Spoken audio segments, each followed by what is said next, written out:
જય માતાજી મિત્રો, આજે બનાવીશું મેથીયો મસાલો. અથાણા કે ખીચુનો સ્વાદ બમણો કરી દે એવું આપણે ઘરે બનાવીશું અને બહાર જેવો જ બનશે. તો ચાલો એને બનાવવાની રીત જોઈ લઈએ.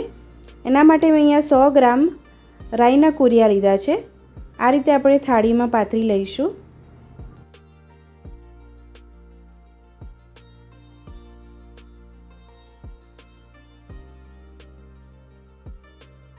₹50 ગ્રામ મેથીના કુરિયા લેવાના છે.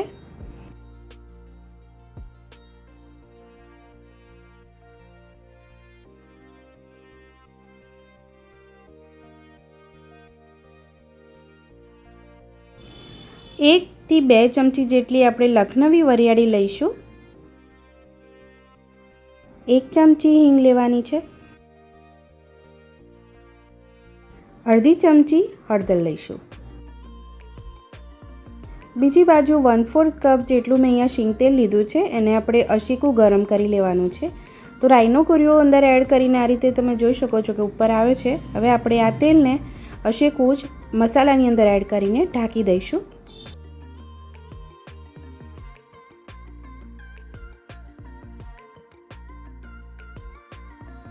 પાંચ મિનિટ પછી આપણે આગળના મસાલા કરવાના છે. તો અહીંયા અડધો કપ મેં કાશ્મીરી લાલ મરચું લીધું છે. તો કાશ્મીરી લાલ મરચું લીધું છે એટલે અડધો કપ લીધું છે. જો તમે તીખું મરચું લો તો માપ ઓછું કરી દેવાનું. 1/4 કપ આપણે મીઠું લીધું છે. મીઠાને આપણે શેકીને ઠંડુ થાય પછી એની અંદર લેવાનું છે, જેથી આપણો મસાલો લોંગ ટાઈમ સુધી સ્ટોર કરીએ તો એને કાંઈ જ ન થાય. બરાબર મિક્સ કરી લઈશું. હવે તૈયાર છે આપણો મેથીયો મસાલો. તમે ઘરે ચોક્કસ ટ્રાય કરજો. આવજો.